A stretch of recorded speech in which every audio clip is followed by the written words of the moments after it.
नमस्कार शेतकरी मित्रांनो, मी स्वप्नील नवनाथ काळे, फर्टिज इंडिया प्रायव्हेट लिमिटेड या कंपनीसाठी कर्जत तालुक्यात काम करतो। तर आज आपण आलो आहोत कानगुवाडी या गावात। तर कानगुवाडीमधील हा काकडीचा प्लॉट आहे। तर आपण शेतकऱ्याचे मनोगत जाणून घेऊ, त्यांना आपल्या कंपनीचे रिझल्ट कसे आले, आपल्या कंपनीचे त्यांनी उत्पादन वापरलेले आहेत।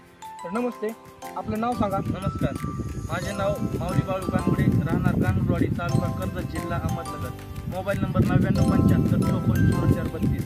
मी फर्टिज कंपनीचे शटल ए ग्रेड 15-15, 30, 11-44, 11 या काकडीच्या प्लॉटसाठी वापरले आहेत। सुरुवातीच्या काळामध्ये 11-44 आणि फुल सेटिंगसाठी 15-15, 30, साईजसाठी 15-15, 30, अजून यांची 16-32 या 3 ग्रेड मी वापरले आहेत। याचे आम्हाला जबरदस्त रिझल्ट आले आणि उत्पन्नात भरघोस असे आम्हाला उत्पन्न भेटले आहे। धन्यवाद।